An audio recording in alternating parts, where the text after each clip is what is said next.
अरहन्ताणम् नमो अरहन्ताणम् नमो अरहन्ताणम्।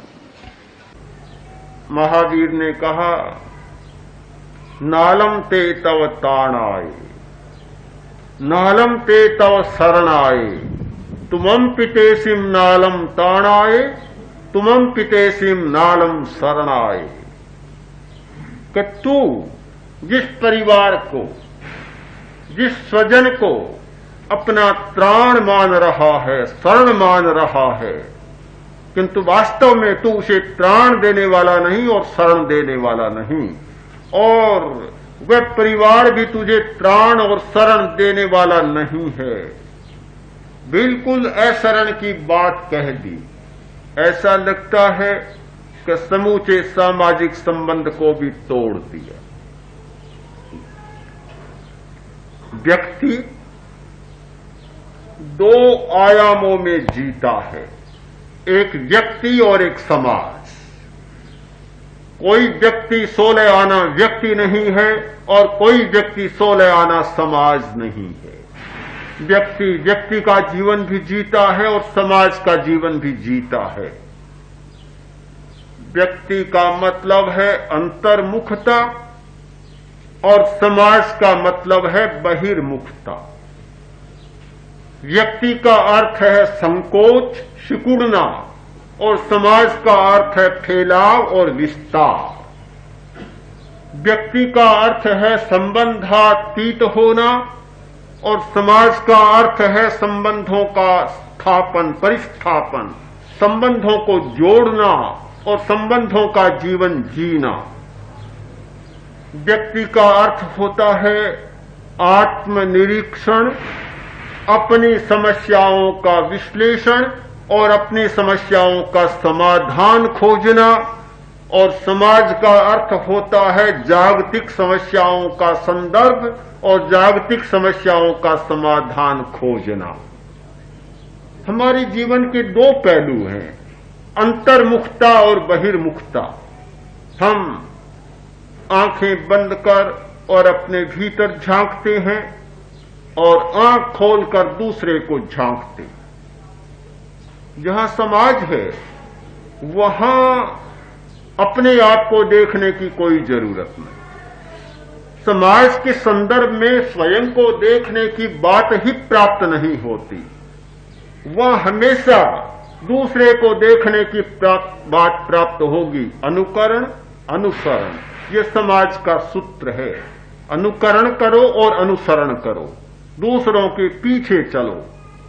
कदम जैसे पहले कदम उठ चुके हैं, जो पैर जम चुके हैं, जो मार्ग बन चुका है, उस मार्ग पर चलो, दूसरों के जैसे करो। व्यक्ति मकान बनाएगा तो देखेगा कि दूसरों ने मकान कैसे बनाए हैं। कपड़े पहनेगा तो देखेगा कि दूसरों ने कपड़े कैसे पहने हैं। सुविधा का विचार नहीं होगा, किंतु यह होगा कि दूसरे कैसे पहनते हैं और किस प्रकार के पहनते हैं। मुझे तो लगता है कि यह कपड़ों की जो फैशन बदलती है इतने जल्दी चल पड़ती है कि कल्पना ही नहीं की जा सकती। एक जगह कोई चीज देखने को मिलती है तो ऐसा लगता है कि एक बरस में तो शायद समूचे देश में फैल जाती। समाज का सूत्र है अनुकरण और अनुसरण। दूसरे को देखना, दूसरे को देखना। हर व्यक्ति दूसरे को देखकर अपने जीवन को चलाता है, किंतु अपने आधार पर नहीं चलाता। समाज के संदर्भ में जीने वाला कोई भी व्यक्ति ऐसा नहीं हो सकता जिसके लिए अपना मीटर, अपना तराजू, अपना कोई मानदंड हो, अपना कोई स्टैंडर्ड हो। ऐसा नहीं हो सकता।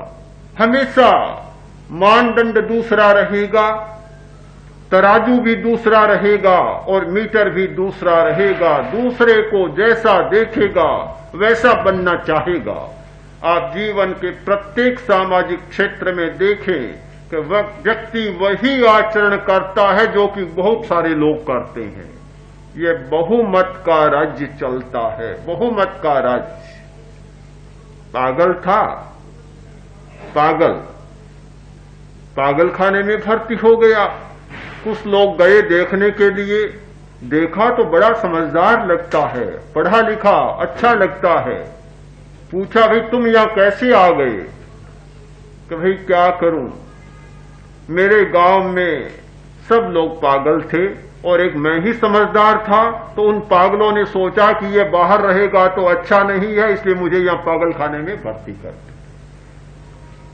क्यों किया? कि बहुमत उनका था, बहुमत पागलों का था, समझदार मैं अकेला था, तो उन्होंने मुझे यहां भर्ती कर दिया। हर आदमी बहुमत को देखकर चलता है, बहुमत के आधार पर चलता है। बहुमत पागलों का होता है तो समझदार आदमी को पागल बना देते हैं, और बहुमत यदि चोरों का होता है तो एक ईमानदार आदमी को चोर बना देते हैं। बहुत कम संभव होता है कि जहां हजारों लोग बेईमान हो, अप्रामाणिक हो, और एक कोई आदमी प्रामाणिकता का जीवन जी सके, ये बात संभव नहीं लगती। बहुत सारी घटनाएं मेरी आंखों के सामने अभी तैर रही हैं। एक भाई ने बताया कि मैं असम में गया नौकरी के लिए, एक सेठ के यहां नौकरी रहा, और दूसरे तीसरे दिन इस सेठ ने कहा कि 2 नंबर का खाता तुम्हें संभालना है। उसने कहा मैं तो ऐसा नहीं कर सकता, अणुव्रती हूं, मैं ये काम नहीं करूंगा। अच्छी बात है, अणुव्रती हो तुम, ऐसा काम नहीं करते तो ये छुट्टी जाओ और कहीं काम करो। दूसरी जगह गया तो भी वही उत्तर। कहीं गया, कभी ये मिलावट का काम तुम्हें संभालना है, कि मैं तो अणुव्रती हूं, ऐसा नहीं कर सकता। काम तो मेरे यहां तो यही करना होगा, तुम अणुव्रती हो तो जाओ, अपने घर पर जाओ और अपना काम करो।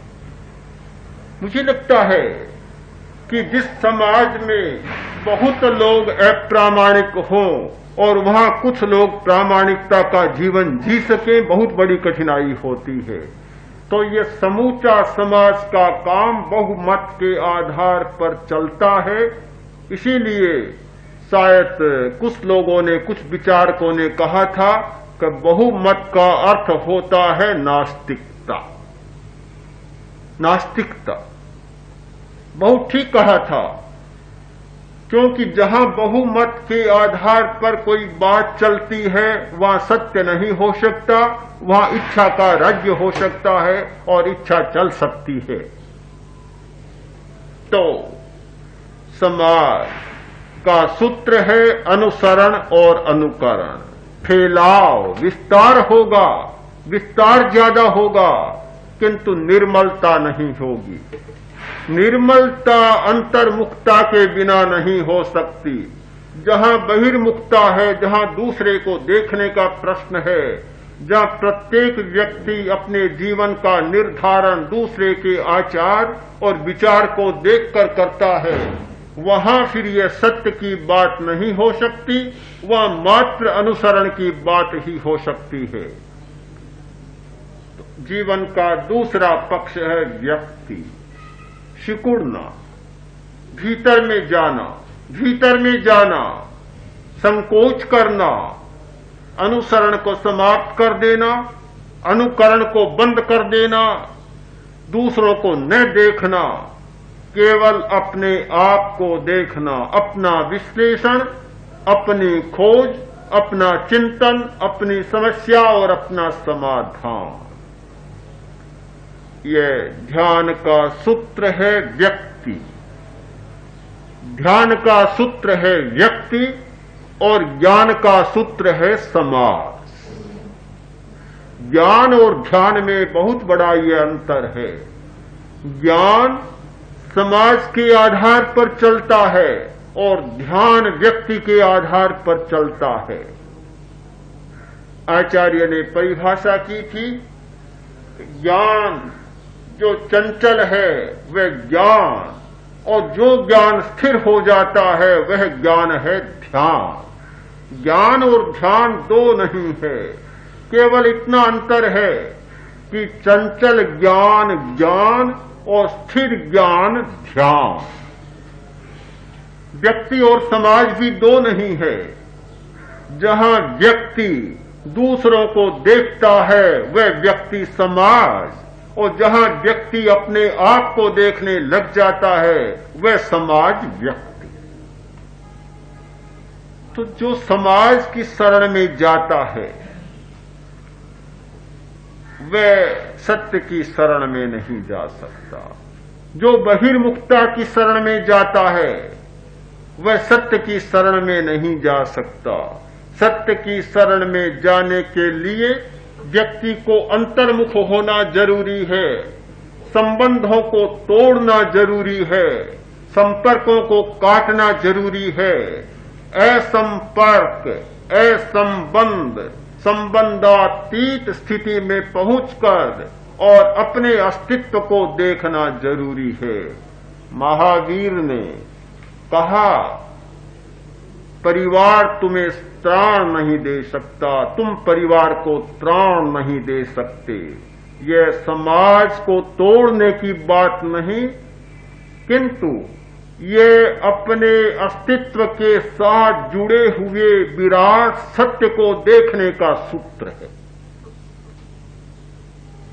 हम बहुत घबराते हैं इस बात से, यदि अध्यात्म की दिशा में जाएंगे, हमारा प्रस्थान अध्यात्म की दिशा में होगा तो समाज टूट जाएगा, व्यवहार समाप्त हो जाएगा, हम अव्यावहारिक बन जाएंगे, अनुपयोगी बन जाएंगे, समाज में कोई उपयोगिता नहीं रहेगी।